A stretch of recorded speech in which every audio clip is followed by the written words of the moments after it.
2024 সালের শেষের দিকে 15 ডিসেম্বর রিয়েলমির পক্ষ থেকে রিয়েলমি C75 ফোনটি লঞ্চ করে দেয় বাংলাদেশে এবং তারা বলে যে এই ফোনটি নাকি ওয়াটারপ্রুফ, প্রুফ এবং ওয়ারিপ্রুফ। এই ফোনটি কি আসলে ওয়াটারপ্রুফ নাকি সব মিথ্যা, এবং 20,000 টাকায় কাদের জন্য এই ফোনটি পারফেক্ট হবে সম্পূর্ণ ডিটেলসে আজকের এই ভিডিওতে আলোচনা করব।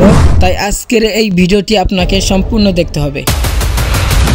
ওকে, প্রথমে আমরা এই ফোনটির মেন ফিউচার সম্পর্কে জেনে নেব। এই ফোনটিতে প্রসেসর হিসেবে ব্যবহার করা হয়েছে MediaTek Helio G92 Max। এই ফোনটিতে 6.72 ইঞ্চির ফুল এইচডি ডিসপ্লে ব্যবহার করা হয়েছে এবং সাথে থাকছে 90 হার্টজ রিফ্রেশ রেট, 6000 এমপিআরের একটি ব্যাটারি ব্যবহার করা হয়েছে এবং সাথে থাকছে 45 ওয়াটের ফাস্ট চার্জার। এই ফোনটিতে আপনি 8GB র্যাম পেয়ে যাবেন এবং এর সাথে 256GB রোম পেয়ে যাবেন। এখন আমাদের মোস্ট ইম্পর্টেন্ট যে বিষয়টি সেটি হচ্ছে রিয়েলমি C75 ফোনটি কি আসলে ওয়াটারপ্রুফ? হ্যাঁ ভাই, এই ফোনটি সত্যি ওয়াটারপ্রুফ, কারণ রিয়েলমি এই ফোনটিতে IP69 ব্যবহার করেছে। তার কারণে আপনার হাত থেকে এই ফোনটি যদি পানিতে পড়ে যায় তাহলে এই ফোনটির কোনো সমস্যা হবে না। এখন 20,000 টাকায় এই ফোনটি কাদের জন্য পারফেক্ট?